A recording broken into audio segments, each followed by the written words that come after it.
हम कोई शक्ति प्रदर्शन करने नहीं आए। हम आपको कोई जुमले सुनाने नहीं आए। हम आपको झूठे लारे या झूठे सपने दिखाने नहीं आए। हम आपके साथ कुछ बातें करने आए हैं, और बातें भी कोई बेगानी नहीं है।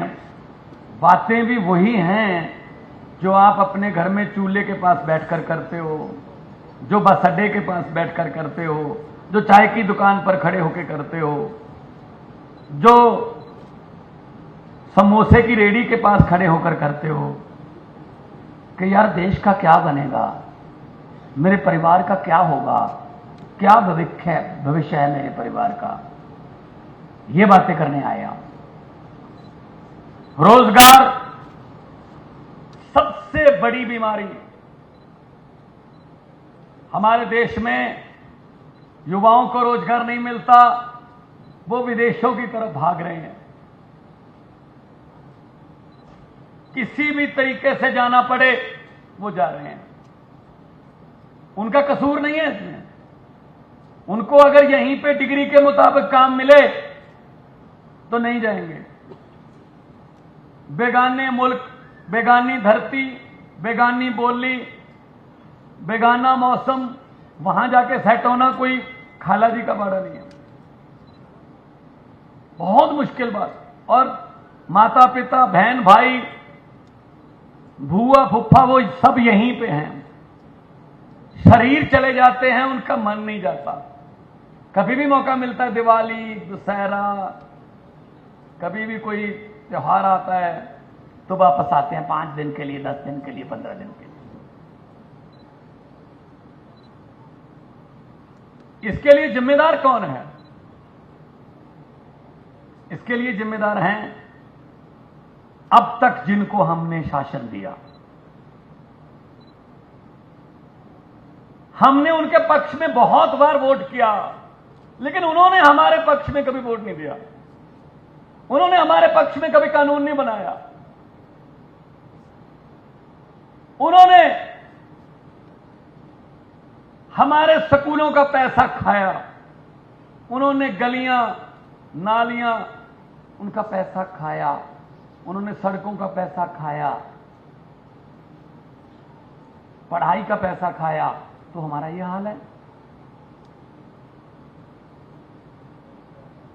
दोस्तों, अगर वही पैसा स्कूलों में लगा होता जैसे दिल्ली में लग रहा है, अगर वही पैसा बिजली पर लगा होता, वही पैसा इंफ्रास्ट्रक्चर पे लगा होता, तो ये देश नंबर 1 देश होता। नंबर 1 देश होता। कोई कमी नहीं छोड़ी भगवान ने। हर किस्म का मौसम हमें दिया है। पहाड़ हैं हमारे पास, जड़ी बूटियां हैं हमारे पास, कोयला हमारे पास है, तेल है, समुंदर है, मारूथल है। क्या कमी है? एक कमी है, सच्ची नीयत वाले नेताओं की कमी है। अगर वो मिल जाएं तो ये देश बहुत आगे जाएगा।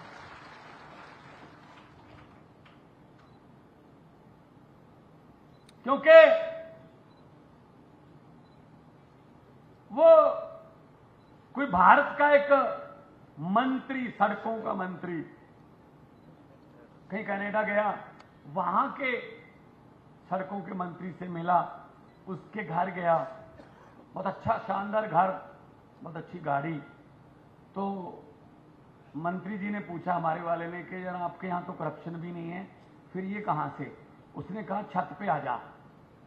छत पे ले गया, कहा वो जो हाईवे जा रहा है ना, कहता हाँ, उसमें से सिर्फ %. इतने $1 मिलियन का प्रोजेक्ट था, %. का पता ही नहीं चलता, लेकिन %. से पैसे बहुत हो गए। कहते ठीक है। 6-7 महीने बाद वही कनाडा का सड़कों का मंत्री भारत के दौरे पर आया।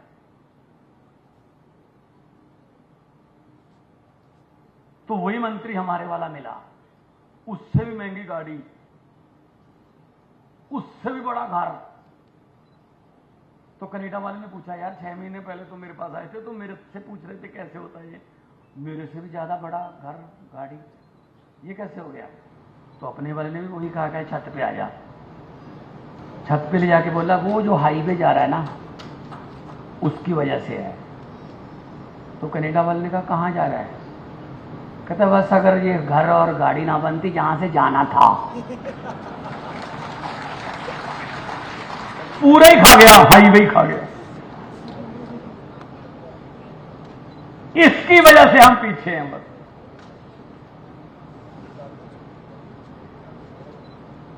क्या पैसे साथ में चले जाएंगे? अपने परिवारों के लिए, अपने बेटे बेटियां रिश्तेदारों के लिए इतना धन इकट्ठा कर लिया, अपने कुबेर खजाना साथ ले जाओगे? जितने मर्जी इकट्ठे कर लो पैसे हीरे मोती, मगर ख्याल इतना रहे कफन पे जेब नहीं होती। यहीं रह जाता सब कुछ। कुछ चार अच्छे काम कर जाओ, गरीबों की दुआएं ले लो, वो साथ में जाएंगी, लोग याद करेंगे। तो अब हमारा फर्ज क्या है? हम कितनी देर हाथ पर हाथ रख के बैठ कर देखते रहेंगे इनको? कितनी देर इनसे उम्मीद करते रहेंगे शायद अब सुधर जाएंगे, अब सुधर जाएंगे? भाई साहब, ये सुधरने वाली वैरायटी नहीं है। इन पर मत छोड़िए, खुद आगे आइए। हमारे हालातों को कोई अमेरिका का राष्ट्रपति बाइडेन आके ठीक नहीं करेगा। हमारे हालातों को कोई इंग्लैंड का प्रधानमंत्री ठीक नहीं करेगा, हमें ही करना पड़ेगा। पंजाबी में एक कहावत है कि रोए बिना तो मां भी नहीं दूध पिलाती। जितनी देर बच्चा रोता नहीं, मां भी दूध नहीं पिलाती। इसलिए हमें करना पड़ेगा, निकलना पड़ेगा बाहर, इनसे लड़ना पड़ेगा। नहीं तो 75 साल हो गए और 75 हो जाएंगे, इनका क्या जाता है भाई?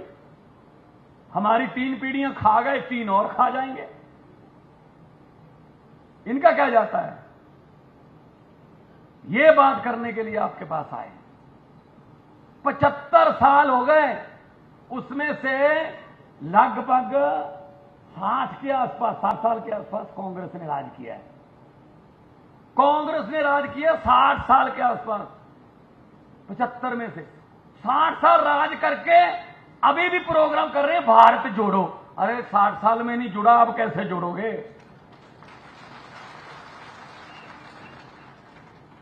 अब कैसे जोड़ोगे? 60 साल में नहीं जुड़ा। कितना मौका था आपके पास, कर देते कुछ नहीं। वो ही खड़ा सब कुछ पुराना। 5 साल की बारी हिमाचल में भी, 5 साल तू 5 साल मैं, 5 साल तू 5 साल मैं। अंग्रेज हमें 200 साल इकट्ठे गुलामी देके गए थे। ये हमारे वाले अंग्रेज जो हैं, ये 5-5 साल की किस्तों में गुलामी दे रहे हैं। और क्या हो रहा है? और पक्का पता है, 5 साल तू 5 साल मैं। अगर मैं आ गया मैं तुझे कुछ नहीं कहूंगा, और अगर तू आ गया तो मुझे कुछ मत कहना। हम लोग लड़ाई करते रहते हैं, हम झगड़े में पड़ जाते हैं, ये इकट्ठे डिनर करते हैं। मैं चंडीगढ़ में एक होटल में गया, कांग्रेसी और बीजेपी वाले दोनों इकट्ठे बैठे डिनर कर रहे थे। मुझे बोले मान साहब आ जाइए। मैंने कहा यार, अखबारों में जब बयान छपते हैं, टीवी पर जब आप बोलते हो तो ऐसे लगता है आप एक दूसरे के बाल नोच लोगे यार, इतनी दूसरा तो इकट्ठे बैठे हो। कहते जी राजनीति से ऊपर उठकर बातें चल रही हैं। मैंने कहा जी हमारे गांव में हमने गंडासे उठा रखे हैं, हम एक दूसरे की बारात जाना बंद कर चुके हैं। कि तो कांग्रेस की बारात है, इसमें नहीं जाएंगे हम एक दूसरे के भोग पर नहीं जाते, अफसोस करने नहीं जाते। ये तो बीजेपी वाले हैं, इन पर नहीं। आप बैठे बैठे हो। तो भाई साहब, ये सब मिले हुए हैं, सब रले हुए हैं। कभी वो इधर जाता है, कभी वो इधर जाता है। देखते नहीं आप? इतने पैसे दे दो, अभी मैं इसमें हो गया, इतने पैसे दे दो, दल बदली, खरीदने का काम। आम आदमी पार्टी वालों को खरीद के दिखाओ ना, फिर बिकता वही है जो मार्केट में होता है। हमारे बारे मंडी में है ही नहीं, क्या कीमत लगा दोगे? मार्केट में है ही नहीं, हम किसी और मिट्टी से बन के आए। तो दोस्तों, इन पर यकीन मत करना। इन्होंने कुछ नहीं दिया हमें, लारें को सिवा। ये 8वीं 5 साल योजना, ये 5वीं 8 साल योजना। अमेरिका वाले मंगल ग्रह पर प्लाट काट रहे हैं भाई साहब, और हम यहां मंडी में, सुंदरनगर में अभी सीवरेज के ढक्कनों के पीछे लड़ रहे हैं। पढ़ने नहीं दिया हमें, जानबूझकर हमें अनपढ़ रखते हैं। इनको पता है, जानबूझकर हमें वो किताबें ही नहीं मिलती हमारे बच्चों को जो अफसर बनाती हैं। हमारे बच्चों को वो टीचर नहीं मिलते जो अफसर बनाते हैं। इनको पता है अगर गरीब का बच्चा पढ़ गया तो वो अफसर बन जाएगा। अगर वो अफसर बन गया, वो बड़े पद पर नौकरी करेगा तो उसको तनख्वाह बहुत मिलेगी। तनख्वाह मिलने लगेगी तो वो घर की गरीबी खत्म कर देगा, और घर की गरीबी खत्म हो गई तो इन नेताओं के घरों के सामने, इनके महलों के सामने सुबह सुबह अर्जियां लेकर, हाथ जोड़कर, लाइन बनाकर कौन करेगा भाई साहब? इसलिए ये पढ़ने नहीं देते। सच्ची बात है ना? सच्ची है ना? हाँ, ये कहते हैं इनको नहीं पढ़ाना बस। चलो ऐसा करो, दिलवाओ एडमिशन गरीब के बच्चे को। हम मंडी से 2 बच्चे उठा लेते हैं किसी गांव से। ये कौन सा गांव है साथ में? तड़ैल से उठा लेते हैं 2 बच्चे इंटेलिजेंट। उनकी एडमिशन करवा दो वहां जहां राहुल गांधी पढ़ा था। उनकी एडमिशन करा दो वहां जहां नेताओं के बच्चे पढ़ते हैं। फीस माफ कर दो। 2 साल के बाद रिजल्ट देखना, फर्स्ट कौन आता है। वो आदमी, वो बच्चे फर्स्ट नहीं आते जो सोने का चम्मच मुंह में लेकर पैदा होते हैं। फर्स्ट हमारे बान के मंजे वाले आते हैं, लेकिन क्या करें, मौका नहीं मिलता है।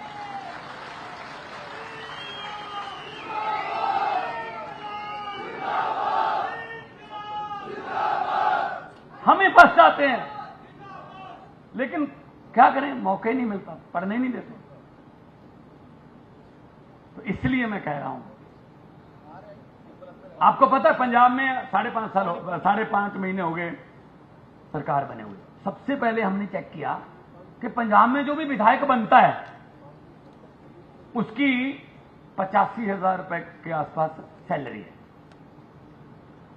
दूसरी बार भी बनता है तो उतनी है, 3 बार बन गया उतनी है, लेकिन चौथी बार उसको टिकट नहीं मिला तो उसको पहली बार का 75, दूसरी बार का 65,000 उसकी पेंशन। मतलब जो 5-6 बार बन गया 4.5 लाख रुपए पेंशन। मतलब कई नेता ऐसे हैं पंजाब में, कांग्रेस के और अकाली दल के, बीजेपी के, जिनको हारने में फायदा है। अगर जीतते हैं तो सिर्फ तनख्वाह मिलेगी, सैलरी मिलेगी। हारते हैं तो 5.5 लाख मिलता है पेंशन का। तो हमने कानून बनाया कि भाई साहब सेवा करने की बात करते थे हमारे से, तो कि सेवा करना चाहता हूं, मौका दीजिए। तो सेवा की इतनी पेंशन। तो हमने कानून बना दिया, 1 बार बनो, 10 बार बनो, लेकिन पेंशन सिर्फ 1 बार की मिलेगी।